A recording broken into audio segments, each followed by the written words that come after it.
So welcome to webinar 1, project overview and producer panel for our webinar series for the research project entitled Demonstration of Innovative Pasture Rejuvenation Practices in Central and Northern Interior of BC. I will be starting us off tonight with a brief overview of the project, maybe some small highlights and some of the preliminary results from the first 2 growing seasons. But I'm hoping to spend most of the evening with the producer panel, who we have all of our farm partners joining us this evening to share their thoughts on the project. So without further ado, let's get started. I am your presenter to do the overview and some preliminary results on this. For those of you who don't know me, my name is Serena Black, and I work as a science research specialist at Industrial Forestry Services. It sounds confusing, but basically IFS hired me on to do agriculture-focused work. I've been in this position for 5 years, and I've been working with the BC Forage Council in various capacities for the past 4 years. And as I mentioned, I'm going to be giving a brief overview of tonight's project, in which I'm supporting the research of. I'm going to aim to keep it within 20 minutes so that we can hear from our 4 farm partners and give you guys the opportunities to ask questions about their sites.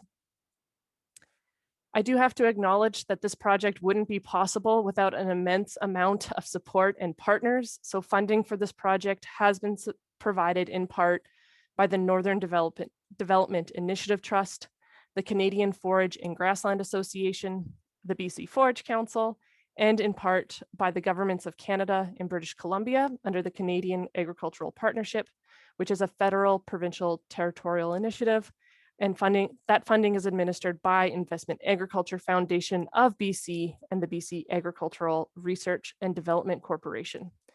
This project is part of what I speak in acronym, the FAIP program, the Farm Adaptation Innovator Program, which is delivered by the Climate and Agriculture Initiative of BC.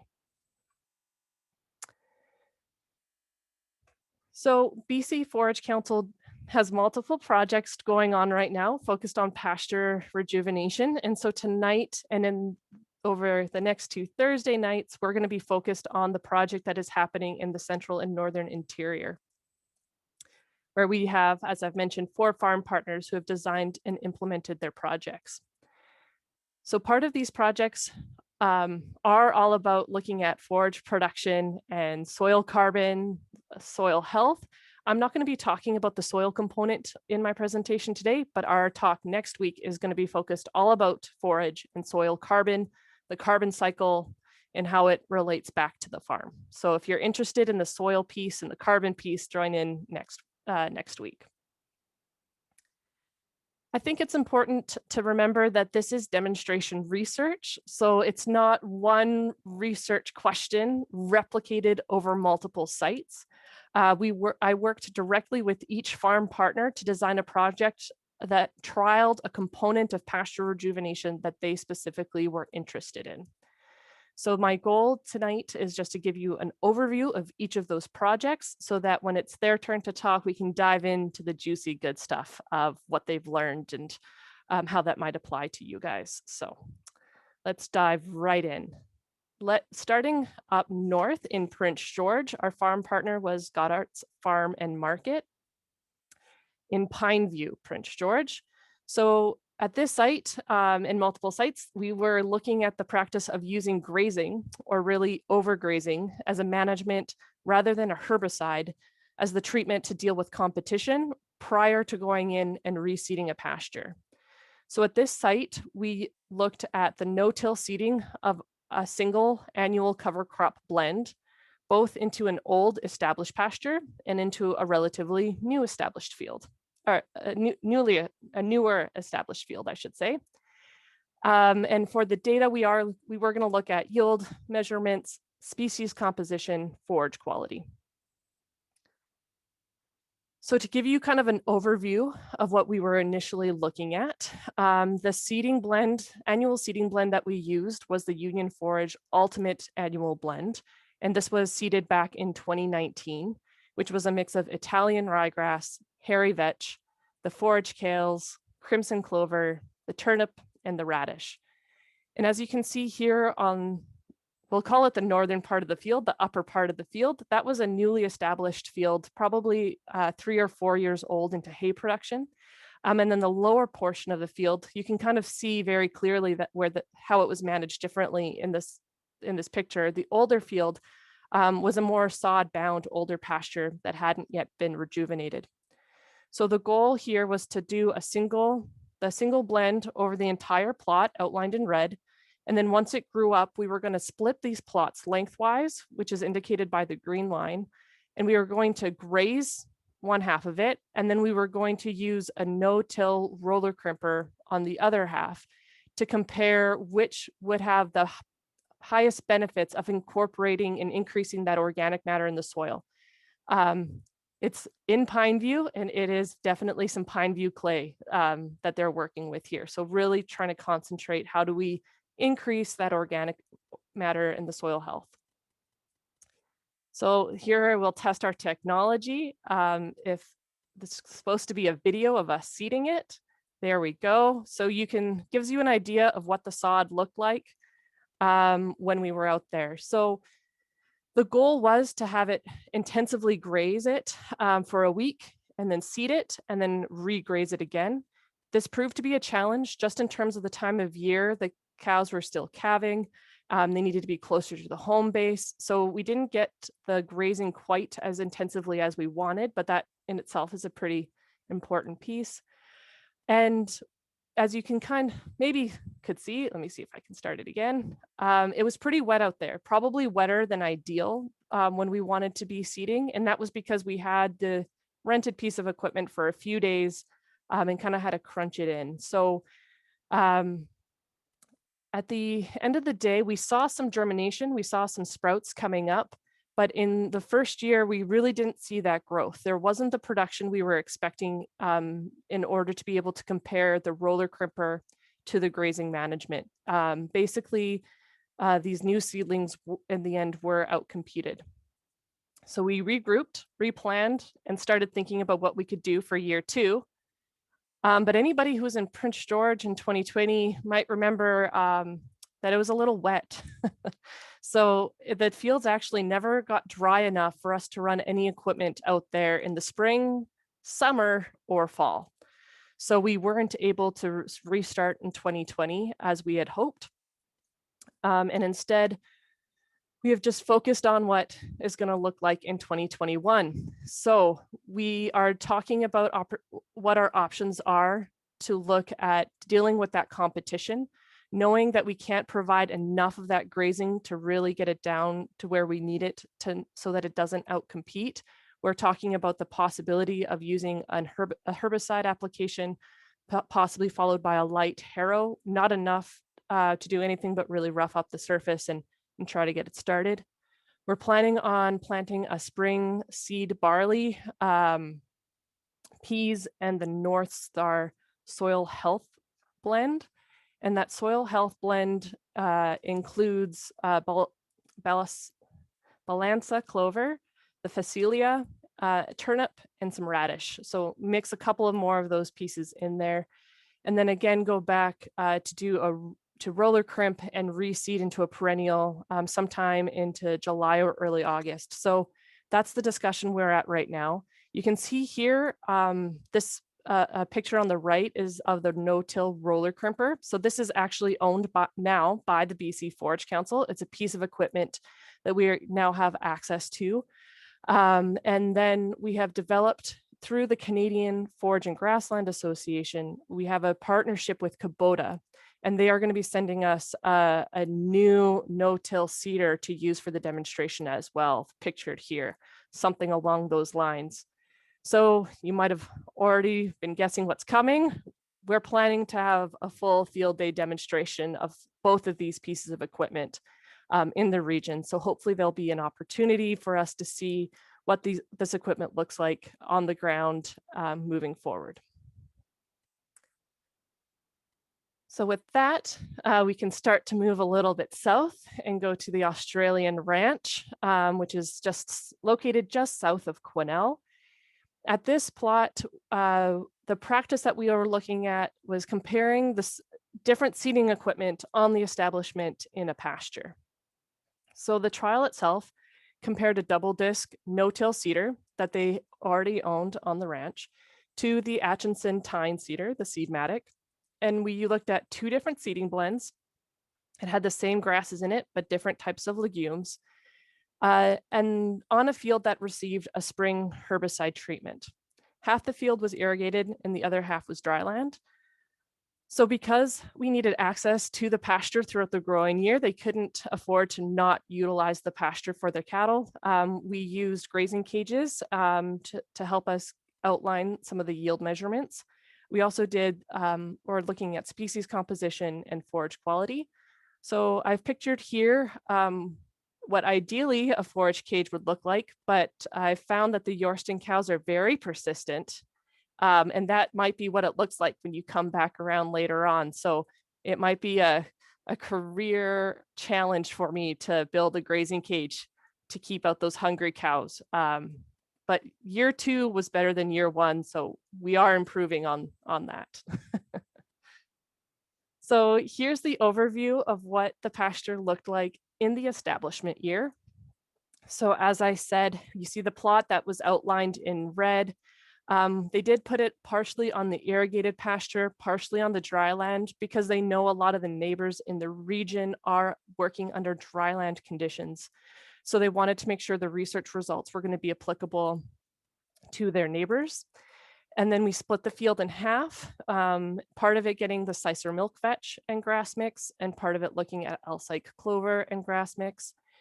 A note here would be that we thought we planted Sicer milk vetch, but we think bags got mixed up in the delivery. It might have been hairy vetch that we actually did plant. We're like 99% positive that an annual was planted instead of perennial. So there's a lesson there, not on the farmers, but on me as I learned to be a little more direct in my questions. And then within each of those plots, we compared the tine to the tine, inverted T tine to the disc drill. This year, it was an unusually dry spring in 2019. They commented that they hadn't seen it that dry before. And so this is a unique opportunity to see just the difference that water makes. So sometimes it might not be the equipment, it might not be the seed, it might just simply be the unlucky conditions that year that you're working in, which I can explain to everybody here is just part of farming. So here's some pictures from the early establishment. So this is the piece of equipment that really got a lot of our producers excited to try out. So it's the inverted T, which goes in under the soil, kind of cuts the roots on the end, and is supposed to make this really nice little soil pocket for the seed to sit in. So that was kind of what we wanted to look at and see if there was really a difference between that style and the double disc. You can see from the right, very clear lines of where we did get some good seed establishment in this plot. So this is some pretty preliminary results, very, very preliminary results from this trial. Each of these bars represents a different grazing cage. So some of them are actually in the same treatment. The first, the dark green on the bottom is the dry biomass in tons per acre of the grass. In the medium green is the legume biomass, and other, sometimes whether it's dandelions or thistles or just other not grass or legumes, are in the light green. The first two bars on the left, after the first year, hopefully it's not too disorienting. I'll go back to this picture.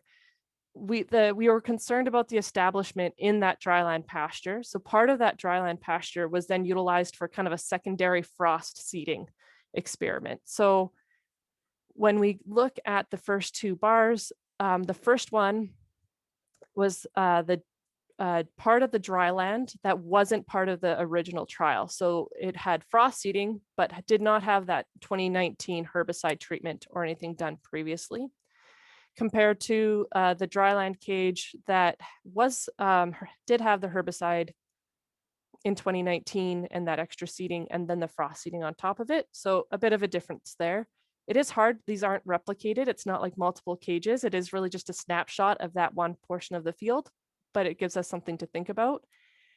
And then the next 3 lines are where that common vetch was planted under irrigation. And then the second 3 are the irrigated where the L-site clover was. So I don't want to concentrate too much on the results during this presentation, but wanted to give you a flavor of kind of what we're looking at, kind of ranging from about 1 1/4 up to 2 tons per acre is what the early yields look like.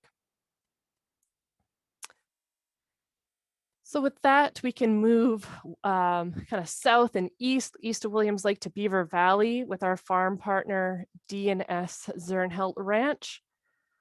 Similar to the Pineview site, we are looking at the use of that overgrazing management rather than a herbicide in order to reseed a pasture. What was different about this one is that we really compared how different single species of grasses and legumes responded to this management with the Atchison seed matic. And again, the data included yield measurements, species composition, and forage quality.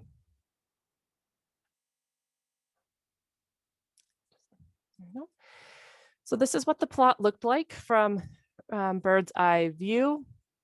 You can see that we included a control strip where it was grazed, but nothing was seeded. And then we did a clear seeding of Timothy, a clear seeding of orchard grass. We had 3 different variety blend of alfalfa, a strip of sainfoin, and then we did include an annual, seeing if just including some turnip radish, maybe getting some root growth would help open up the pasture and cause a difference. So the plot itself in 2019 was intensively grazed for 4 days before being, they used an electric fence to gather them into the plot area. And they were taken off the field on May 16th. The plot was then seeded on May 17th, the next day, and it was raining intermittently throughout the day.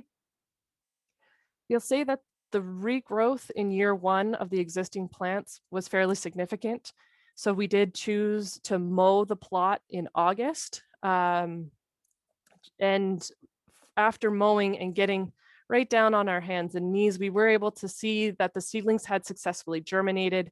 They were sitting kind of roughly 1 to 2 inches tall. So they're quite small, not enough to get a yield measurement out there, but we did see that germination. So we're keen to see what it would look like the following year. So in year 2, we learned the difficulties of trying to identify what new Timothy looks like compared to old Timothy in a very thick, thick plot. So we really wanted to see if we could see an increase of percentage in the grass content in the plots where we seeded more grass compared to the legumes and compared to the control. So again, this is just preliminary data. And there's a lot more questions that need to be asked and some more thinking to do with it. But from the yields that we've done, and each of these bars represent 3 replicates. So we went out and did 3 subplots, and this is the average of those subplots of the dry weight, again in tons per acre, but kind of ranging from that 1 1/4 ton up to just over 2 ton. But surprisingly, seeing the highest biomass in the control strip where nothing additional was seeded. So still a lot of questions, still a lot of insights that we've gathered, and 1 more year worth of data to look at. So continuing on to our 4th site, we'll head on west to Redstone in the Chilcotin, where we partnered with the Chilanco Ranch. Again, looking at the use of that overgrazing management rather than a herbicide prior to reseeding a pasture. In this situation, we compared the seeding of different annual cover crop blends using the AgroPlow inverted T-tine drill. So it's a similar concept of the Seedmatic that was used at the other 3 sites, but the AgroPlow is a heavier machine, which they thought would be better suited to their soil, to the rough soils, having that extra weight to be useful. So you can see in this overview the different blends that were utilized. So these are all Union Forge blends, the Graze Master, the Nitro Master. Then there was a blend of the red, white, and clovers and Renew, and then blended those 3 together, and then a control of no seeding. In order to prepare the site, they overwintered 70 bred heifers onto the 17-acre field. They were rolling out bales for grazing, so not the typical bale feeding, but they would roll it out, and noted that the very little residue was left after that. And then it was continuously heavily grazed until it was seeded in late May of 2019. The photos here are 2 weeks after seeding. And in those 2 weeks, they did have about 4 inches of rain. And you can see they started seeing that germination again. In that line, you're seeing the little sprouts getting started. So they were able to get germinated using that. But at the end of the day, there was no establishment. Going out into the fields, the existing vegetation definitely outcompeted the new seedlings. We saw a phenomenal new crop of clover, potentially due to all that grazing as a response, but it wasn't coming up in these lines, and we determined it wasn't the new seedlings, but just previous plants that had already been there. Similar to David's, the old vegetation started out competing. So in late summer, a third of the field was grazed, but it just wasn't enough forage to keep the health of the livestock up during that time of year. And it was going to take too long for them to get through the whole field in a good manner. So a third of the field was grazed and the remaining 2/3 was hayed. So in year 2, really trying to focus on what can we do to get this production going, decided that we would try instead to look at a single annual cover crop blend throughout the entire field, and then use that a third grazed to 2/3 mowed as the treatment itself, see if the plants would respond differently in an area that had some summer grazing versus machinery. And there was a herbicide application put out to reduce that competition and try to ensure that establishment.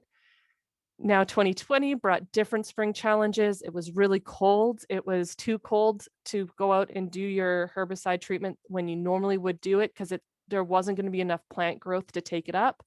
And then when the weather turned, it turned really fast. And so it was hard to get a really good kill in the existing plants. But they did go ahead and they planted a mixture of oats, barley, peas, turnips, plantains, and some forage kale. And then we looked at taking a measurement of the forage quality between the two as well. So this is what the field looked like midsummer. It was delayed and much further behind than what I think they wanted to see, but you can see that with even a light herbicide and pushing back that competition, you did get some of those cover crops and those annuals coming in and filling out the pasture. And maybe a bit on the closer look, it did look like pretty healthy. When it came in, it looked like you really got that a good catch for that. And so we did do a forage quality analysis, but just haven't gotten through all the details of what those look like comparatively. So I do think I'm over time, so that it really all comes to say that at the end of the day, with the forage quality is a big piece. We all know why we're here. We want to keep our livestock happy, healthy, and ready to go. And I hope I was able to provide a good overview of what each farm partner installed as their project. I've realized that I could probably talk about the details and thoughts in probably a few hours. So, but we'll save that until after 3 years of data and some more data crunching. But please, if there's at any time you guys have questions or thoughts about this project, please feel free to reach out anytime. We have prepared a set of questions for our 4 farm partners who are here with us today. And we hadn't discussed who was going to go first and going to go second, but I guess what it comes down to is maybe we'll go in the order that I ended up presenting the information. So we'll start up in Prince George, and I'll ask Blake to unmute. And what we have done is that we've asked each of our farm partners to start the producer panel by telling us a little bit about why they asked the question that they did and what their big takeaways or pieces that they've been thinking about are after going at it for the first 2 years out of the 3. So I've asked Blake to unmute. Hopefully that works. Good evening, Blake. Hello. All right, so 3 to 4 minutes. Tell us a bit about your perspective about why you wanted to start and kind of what your main takeaways from the project have been so far. All right. So I'm relatively new to farming. I've kind of 5 years I've been doing it and only 3 years on my own farm. The farm we bought was predominantly been in hay for the last 25 years. So it's been take. I'm more interested in raising cattle. So my emphasis is to get a better pasture. I prefer not to use herbicides. I try to keep it a little bit more on the natural side is my intent, but also to increase my forage quality and mass.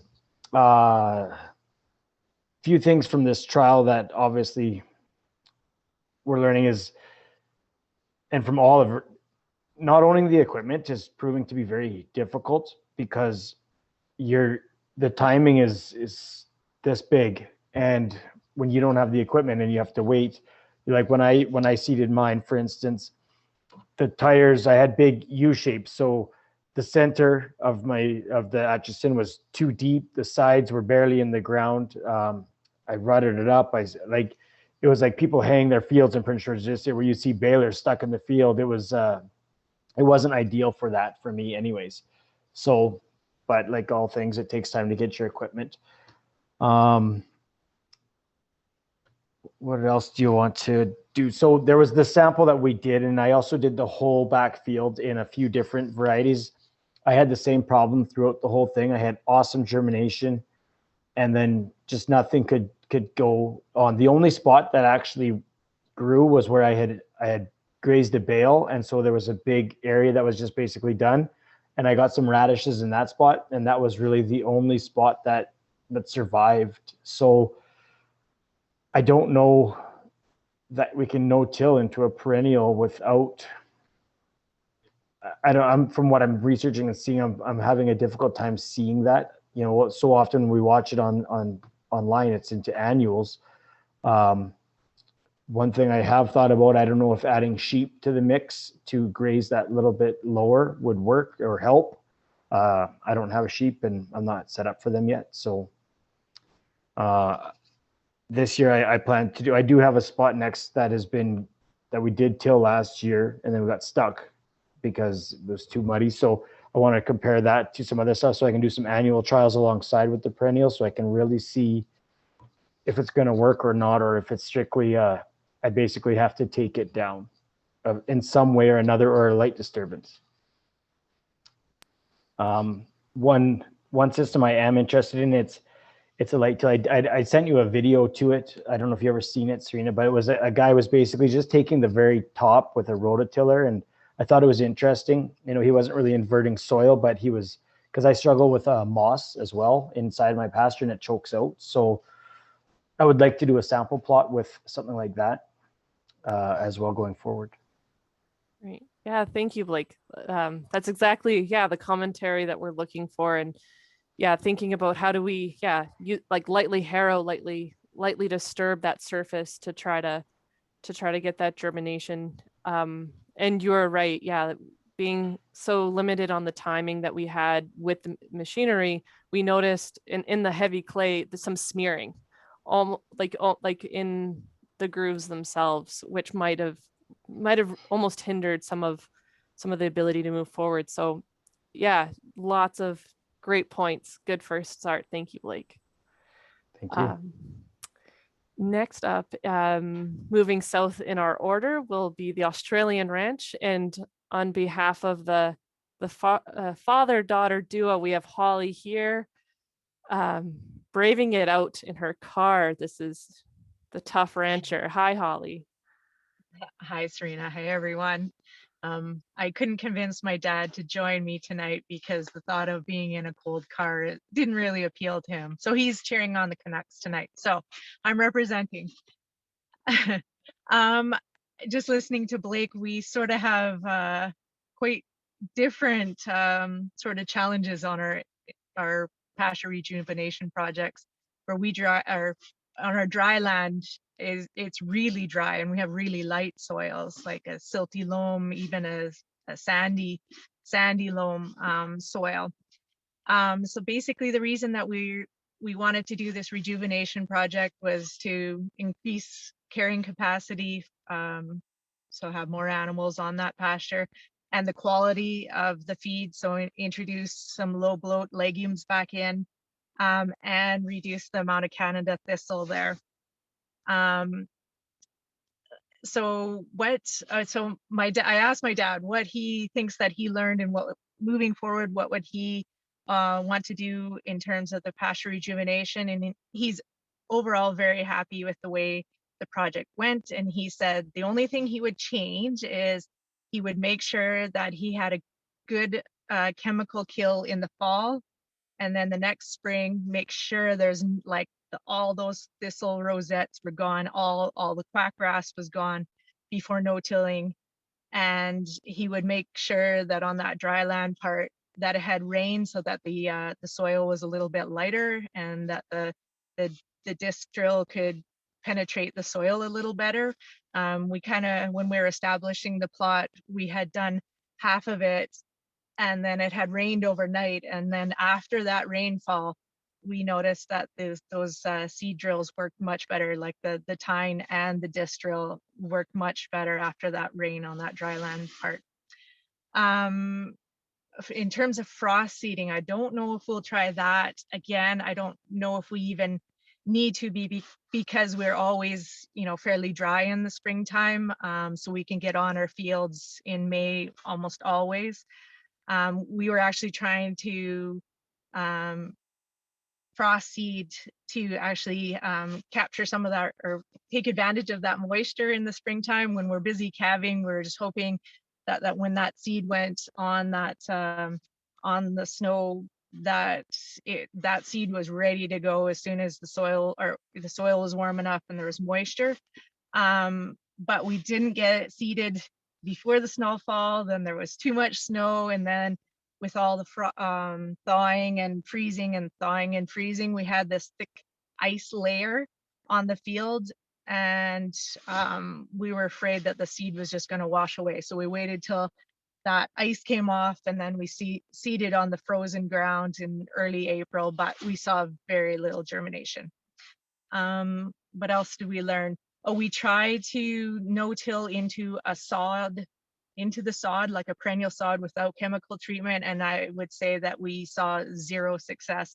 But we did seed into kind of a mixed sod, bare land, and we did see some clover come up. So there is some promise if you don't have a thick sod, I think. But I think, Serena, I'm probably over my time.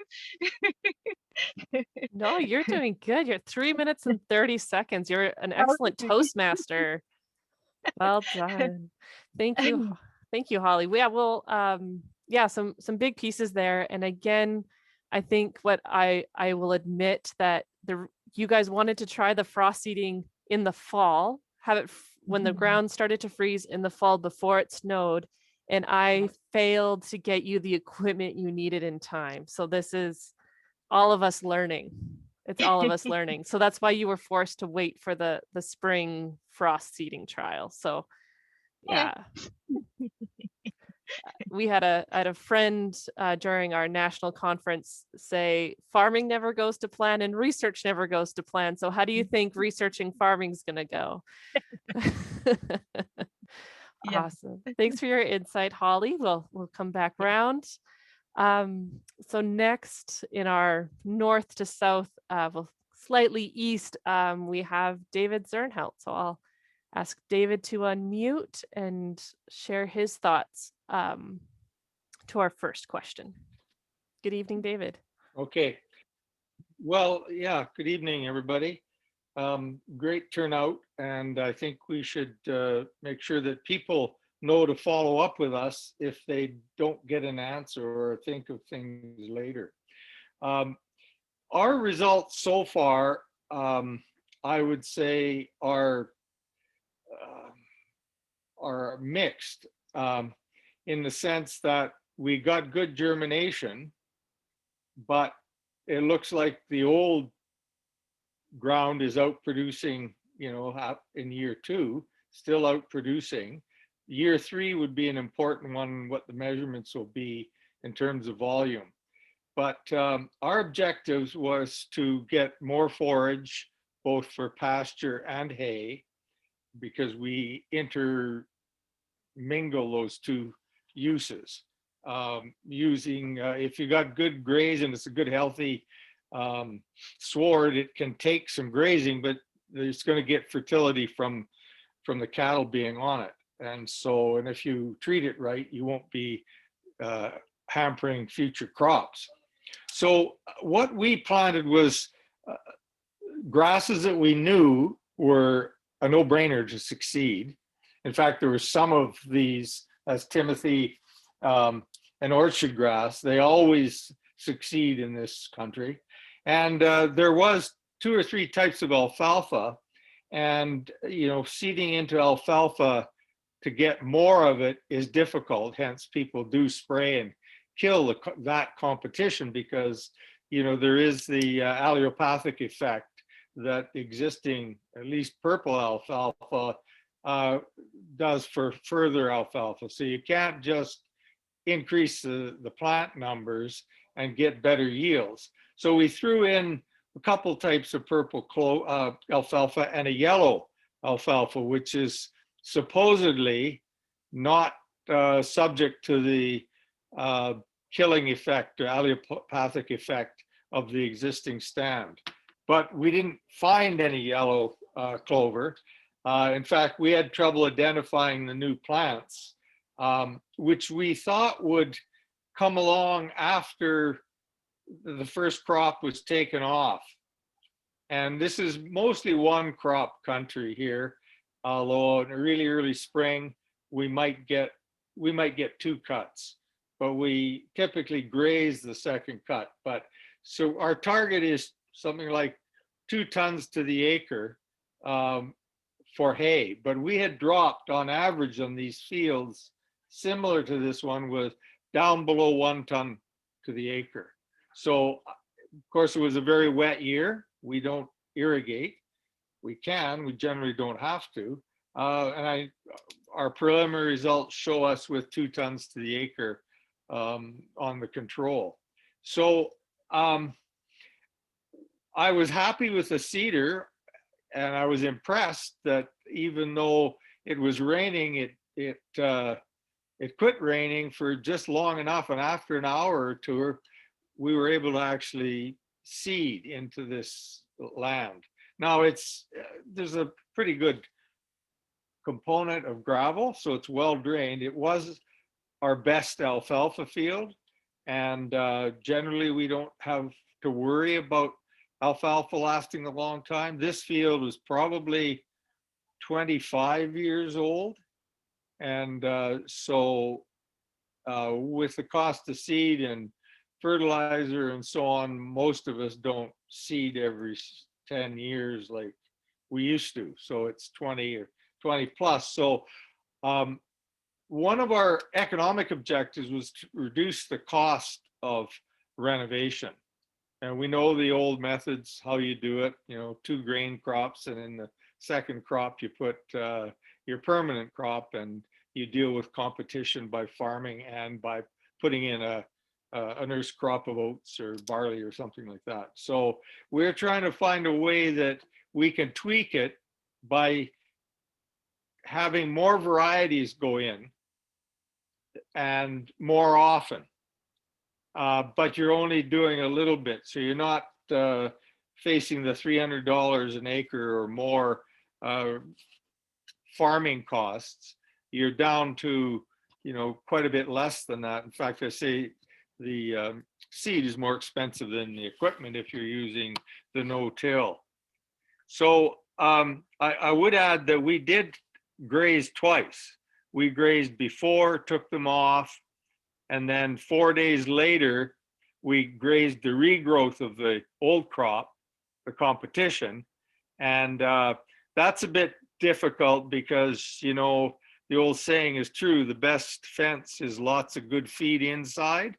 But once you push that overgrazing, they're going to want to go through. And in our case, it was an electric fence. And they did. But they only after they cleaned up what was on the research plot. So I would like to just point out one other thing, and that is if you look at the plot outline and you see that there's a space between the row of trees and the turnip radish plot, Catherine Tarasoff from TRU helped lay out this research plot. And one of the suggestions was that you can't be within 100 feet of a line of trees. And that's for the fact that you get the edge effect, and quite often you will get an elevated production quite a ways out into your field. And I note on that they're using tree lines and on the prairies now, and they're seeing the research results going way out, like 300 feet or more. You get enhanced production on a canola crop, for example. So the interplay between what's around you, you just have to be aware of it. That's my point. You don't want to enhance or detract from it. So our objectives clearly lower the input costs and enhance the soil biology through enhancing the biodiversity in what's growing.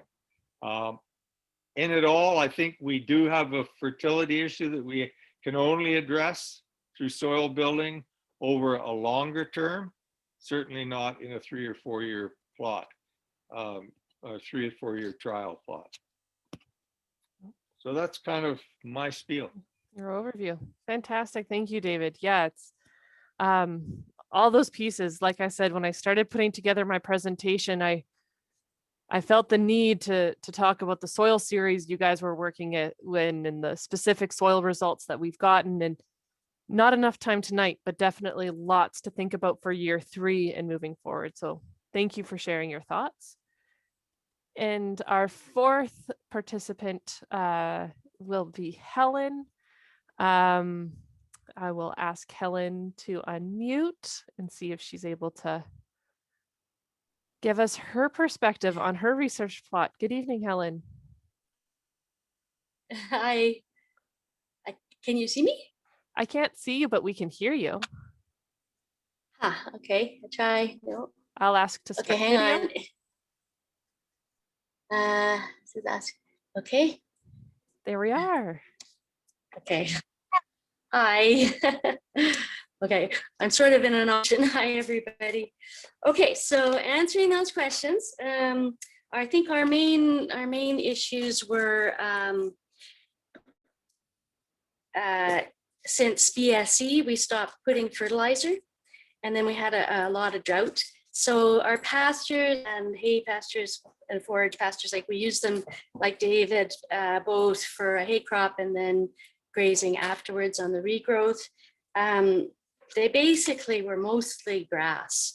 So they had been very intensively farmed by my father-in-law with fertilizers and twice a year and 2 crops. And then there really wasn't much regrowth after that.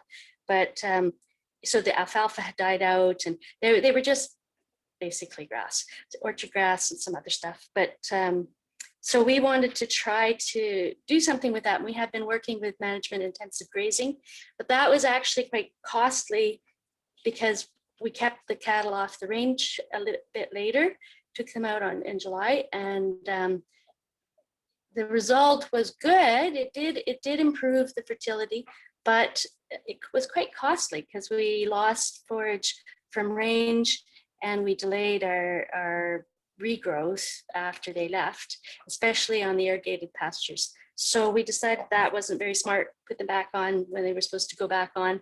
And we were actually in the process of giving up because we hadn't wanted to farm, but we couldn't figure out another way to do it. And we'd been to many conferences. And anyway, we went to this last conference, Soil Health and Grazing at Edmonton, and got very excited by what they were proposing, which was grazing hard and seeding into that. And then also sort of more mainstream cover cropping. So terminating, planting annuals for 2 years, and then planting a perennial after that. So planting annuals, no-till into the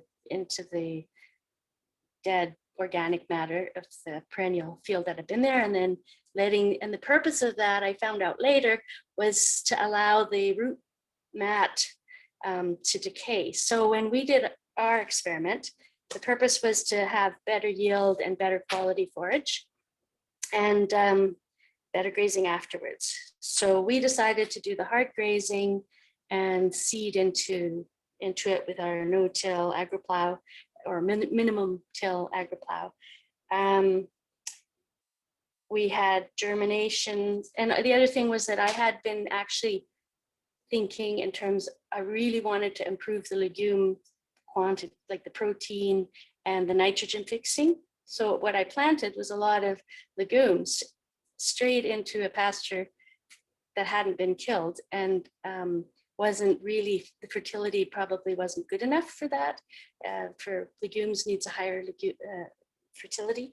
So I planted it, we got the seed started, but it didn't establish. And then this thing happened where we got this explosion of clover, and definitely not in lines. That was a result of the grazing. So that was very interesting because it was probably half clover, and it sort of achieved my aims, but not how I had intended and not the way it had worked before with management intensive grazing. So like, it's such an experiment.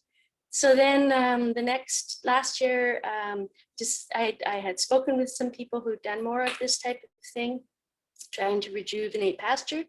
And it was the whole idea of, planting it for 2 years with annuals till the root mat was gone or decayed and it was very fertile.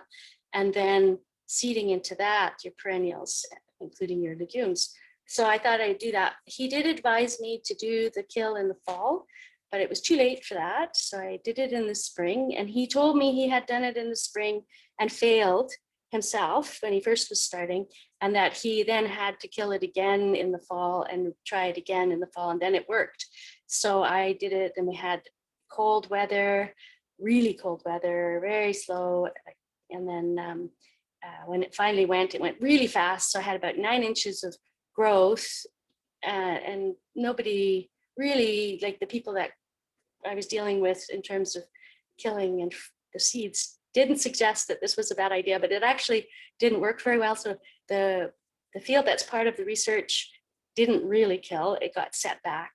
And another area that is undergoing the same process, but isn't part of the research, it really got set back. And then the seeds in both came up okay, but like not very thick. And I'm not sure about why that is. And then in the research plot, the plants that were there originally, they did recover by the end of the season. So we never got a hay crop, and the cattle were away for the whole summer till November. So we had a good crop, like a good first crop by the end of the season. And it was also did have some of the peas and turnips and oats and barley, but not thickly, but they were there, but they weren't thick. So that field, since they weren't coming home, I didn't know what to do. And I kind of wanted to try grazing it. I probably should have hayed it, but I waited. And then when the cows came home, the heifers went in there and they put on an amazing amount of weight. So it was really good. It just didn't get as much as I would have. And I don't know, you know, those are all annuals. So some of those will have those radish roots that will put in nitrogen. So I'm very interested to see, you know, the soil test this spring. Did it change, how much it changed the fertility of the soil, and to see how it comes back. And I have to decide, am I going to try a spring kill, a fall kill? I just haven't decided what to do there yet. And the other part of it was extremely poor for the whole season. So I think I will kill that again and really try to seed it properly. Perhaps my amounts were wrong. I'm not really sure. So I'm going to check on that. So, and the cedar, I liked the cedar, I think, but I'm not 100% sure that some of the problems might not have been with the cedar, because in the one field that wasn't part of the research plot, the seeds came out quite unevenly. So I might be interested in comparing it with yours, Serena, I'm not sure. And let's see here. Yeah, so the soil tests I'm quite interested in. One thing that's sort of related is that I found some soil tests that went back to the early 80s and included this field that is part of the research plot. And prior to that, I only had our soil tests from when Sue and I had been doing it.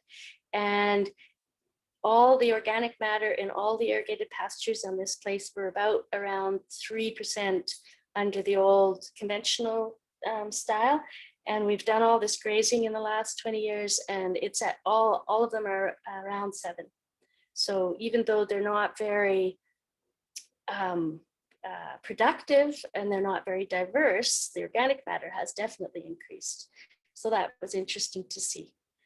But I'd still like to get the production and the diversity and the protein content up. So those are still my goals. Yeah, thank you, Helen, for just diving in there and giving us the details in the background and really helping us know where we're going. Like you said, there's just learning after learning after learning. And when we're working with a mix of annual and perennials, 3 years really isn't enough. So I'm really looking forward to the opportunities that we have moving together. So thank you for sharing. Thanks. So those were the questions. I had them all prepare, and I have promised everybody that it would be an hour long and finish at 7. So what I'm going to do is I'm going to briefly share a little bit of information about next week and a presentation that's coming up on Monday that I think is relevant to David's point. But I'm going to keep this meeting on so that we can continue the conversation for anyone who's able to stay online for a little bit longer.